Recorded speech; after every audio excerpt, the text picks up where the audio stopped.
We live in a world now where you can click on anything, whether that's a link to a website or to download a PDF or to view a DNA sequence or play some music.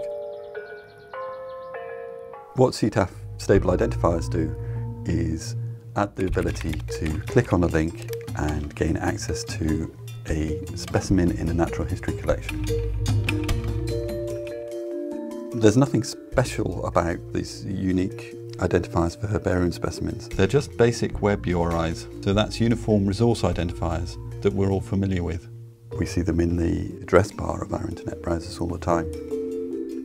What we've added on is institutional commitment to maintain them as stable identifiers, so that we have one unique link for each specimen within a collection, and the institution commits to keeping that link working. So it's just another addition to looking after the specimen.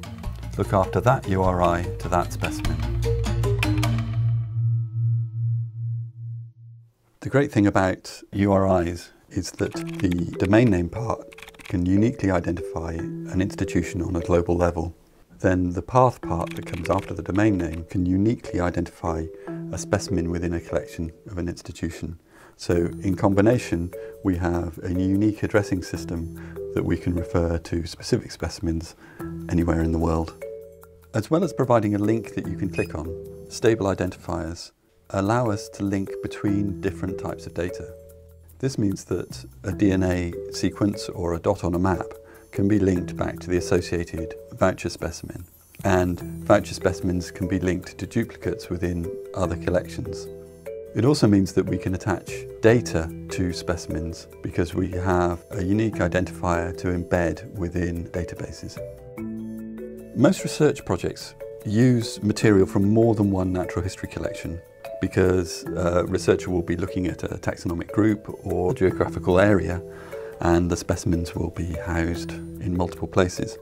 If we want to build tools to help those researchers access data about those specimens and view them next to each other, we need a unified way of accessing that data and the images associated with the specimens.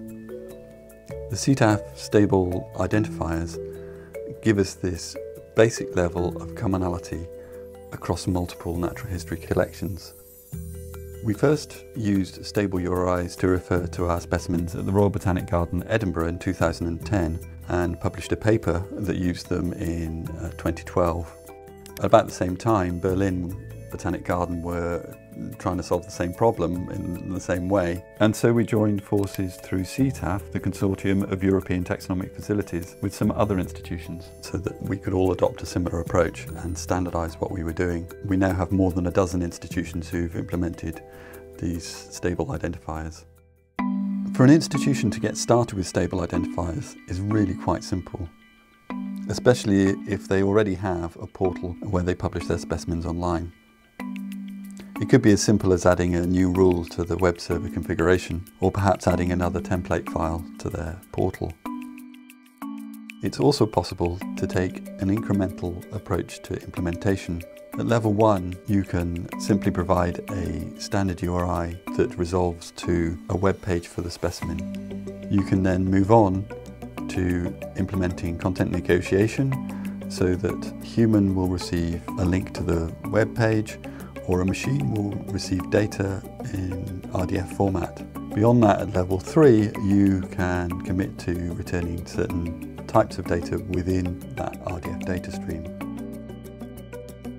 If you want to get started with implementing stable identifiers, there's lots of help available.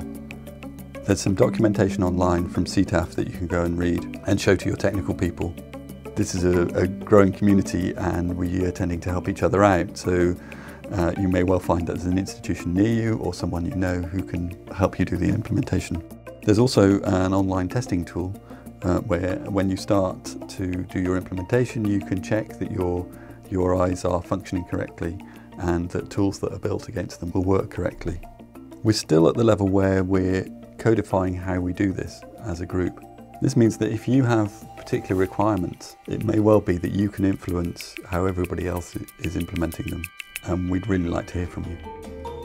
It's exciting to think about what is becoming possible As we reach a critical mass of collections who have implemented these identifiers, we will be able to build really useful indices so that we could have, say, portals of dinosaurs, or a portal for a country or a continent, where a user could browse specimens from multiple collections that apply to the same area or to the same theme. Imagine a thematic portal just for one area of Africa or for Nepal, or perhaps for a particular genus or family of organisms. We can also build a unified annotation system so that you can write notes on specimens from multiple collections and share those back to the collections. In the future, we can envisage side-by-side browsing of high-resolution images from multiple institutions within a single application. An early example of the use of stable identifiers is the wallet catalogue. This is a recreation of a historic herbarium whose specimens have been spread across multiple contemporary collections. It's particularly important for nomenclature, and it means that we can find duplicates of type specimens that we didn't know exist, all through a single interface. If you'd like to increase the usage of your specimens, adoption of stable identifiers is a simple, effective way to help achieve this.